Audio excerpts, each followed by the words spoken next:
Yo, Pierre, you wanna come out? Ice up. Ice what?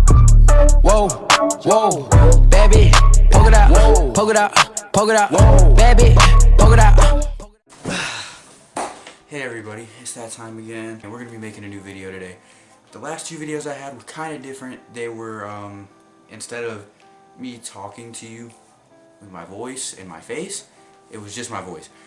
It was like a mix, you know, a mix and normal video hybrid. I will be doing more of those, but I kind of just wanted to be, you know, face-to-face and to avoid copyright and all that. But today we're going to be doing the top 10 Saints players of all time. Now this list is really just 100% opinionated, just because, like, it's not what I say goes. I'm just saying who I think are the top 10 Saints players of all time.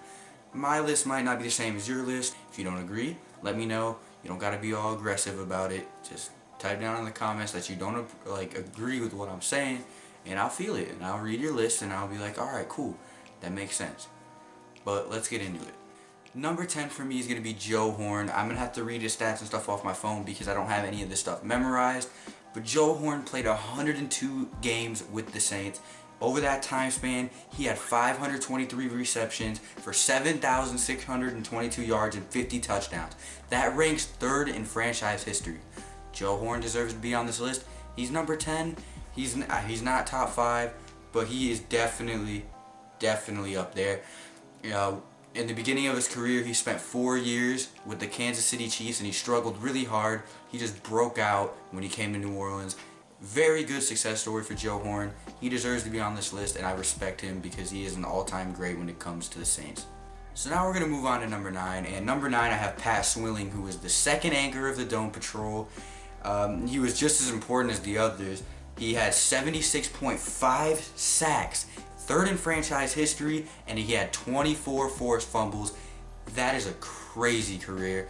I respect Pat Swilling with everything I have in me. I appreciate everything he did for the Saints. He was an amazing player. Definitely deserves to be number 9 on the list. While with the Saints, Swilling appeared in 4 straight Pro Bowls from 1989 to 1992. That's a good thing to have on your resume if you're an NFL player.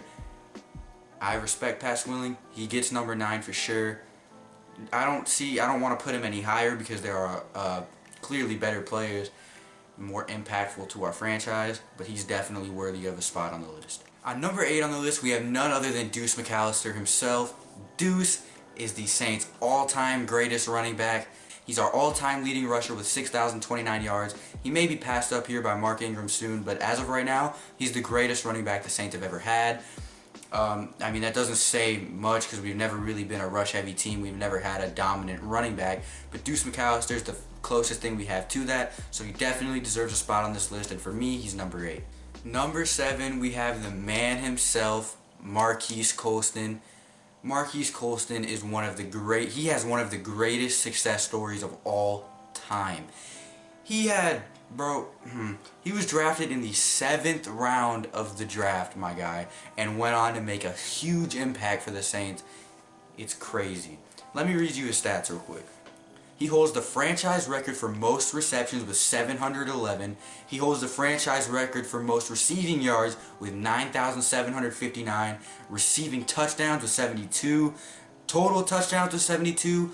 Yards from scrimmage, 9,766. He had 6 1,000-yard seasons. 28 games with 100 more yards of receiving. And 146 games played, breaking almost all of our records for franchise receivers.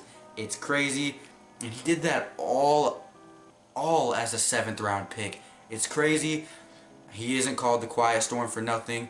Marques, I don't know what y'all call him. I call him Marques, but he ends up with the 7th spot on my list.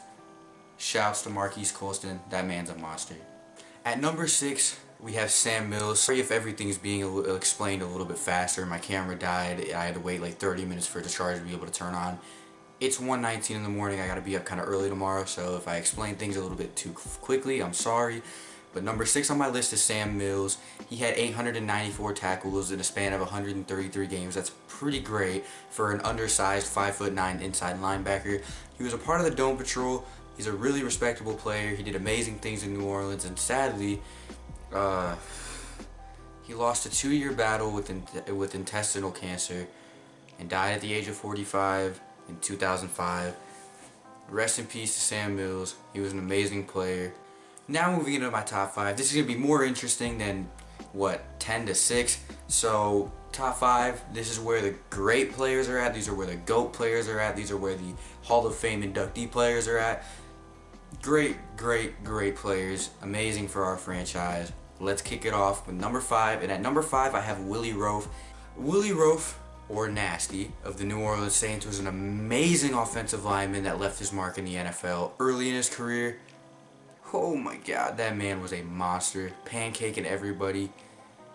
Oh my God.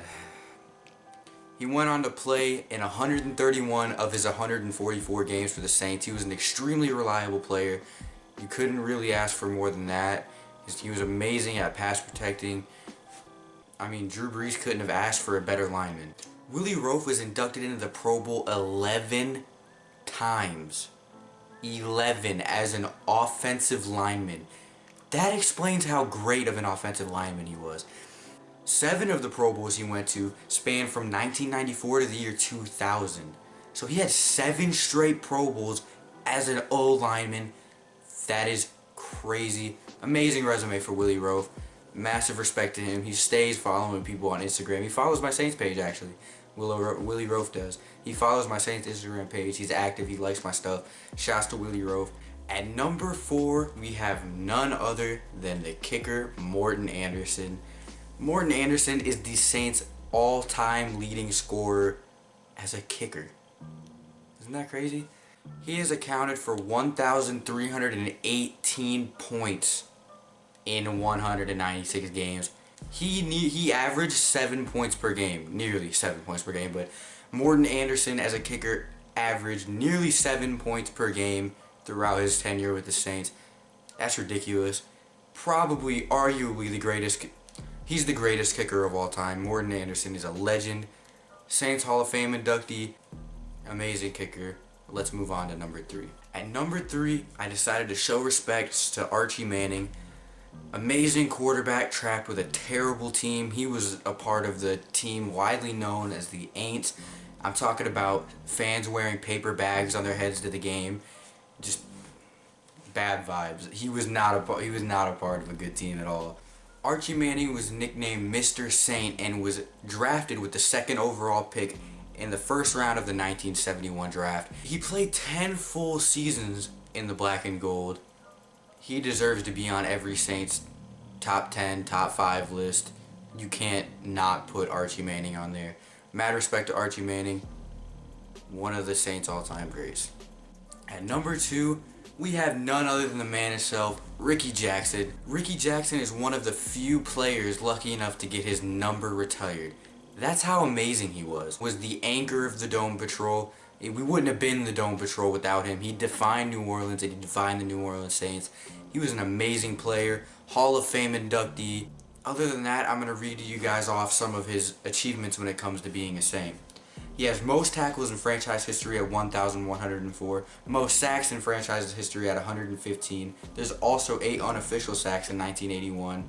Most forced fumbles in franchise history at 38, 6-time Pro Bowl selection 1983 to 1986, 1992 and 1993, 4-time first-team All-Pro 1986, 1987, 1992 and 1993, 4-time first-team All-Pro 1986, 1987, 1992, 1993, 2-time second-team All-Pro 1984, 1985, and tied for most sacks in one game at 4. I think that record was broken not too long ago, but tied for most sacks in one game at 4.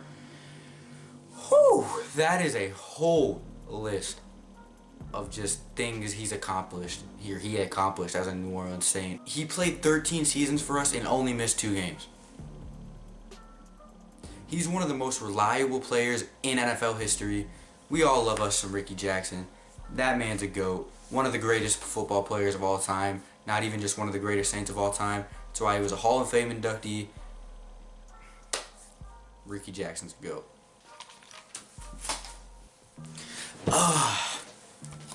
Camera died again for the 2nd or 3rd time. I haven't been keeping count, but we're on number 1 now, and I don't really need to do an explanation that in depth. My camera's dying. It's 2 a.m. The #1 Saints player of all time is obviously Drew Brees. 3rd greatest quarterback of all time. Once in a generation quarterback. He is New Orleans. When anybody thinks of the New Orleans Saints, Drew Brees automatically comes to mind. He's the face of the franchise, will always be the face of the franchise. We hit the lottery with him. We took a chance on him after Miami passed, after that injury he had with San Diego. We took a chance and we got something great out of it. That's what I love about what the whole success story Drew Brees had. He went and messed up his rotator cuff, tore a bunch of things in his shoulder, his right throwing arm. He was coming back into the NFL. He was going to get to a new team because San Diego had pushed him out with that Phillip Rivers, all that nonsense. Miami was looking at him. Their doctor said that they shouldn't take the chance. They said it was a 25-75% chance that he was going to heal correctly. Sean Payton jumped on the opportunity. We got Drew Brees. Him and his wife came down to New Orleans after Hurricane Katrina. Dude, he's such a good person that they were Sean Payton was, he was tasked to drive them around New Orleans after Hurricane Katrina and show them that it was still inhabitable. He had the exact opposite reaction that everybody else would have. Among all the damage, among all the rubble, he's seen a chance to help a community that was clearly damaged physically and mentally. So he took the opportunity, came down to New Orleans, then 3 years later we had a Super Bowl title. Drew Brees, he's the revival of the New Orleans Saints franchise. I don't really have much else to say. He's one of the best quarterbacks of all time, and without him, we would probably still be the Aints. He's definitely the best Saints player of all time. Probably will forever be the best Saints player of all time. I don't see anybody ever being better than Drew Brees, ever, because he is an all-time great. So when it comes to just a franchise, you're not going to get any better than Drew. But that concludes my list of the top 10 Saints players of all time. I hope y'all enjoyed the video. I'm going to be pumping out videos like no tomorrow. I'm comfortable now. I probably won't be doing much mixes anymore because, in all honesty, these videos are doing better than my mixes, and I really appreciate that. I'm glad y'all are watching. I'm glad y'all are clicking on my videos. I'm glad I'm getting a bunch of new subscribers from them. I'm at 1,107 at the time of this recording. I hit on 1,100 like a couple, not too long ago, like a couple minutes ago. So we're getting a lot of support, and I want to thank y'all so much. I'm going to be thankful. I don't care if I gain 3 subscribers in 5 hours. It's going to mean a lot to me regardless. So I thank you guys for everything. Thank you guys for, helping me grow and helping me become a better YouTuber. Like I said before, I appreciate everything y'all have been doing. I appreciate the clicks. I appreciate the likes. I appreciate the comments. Just drop more suggestions. I'll be sure to do them. And yeah, I'll see y'all. Adios.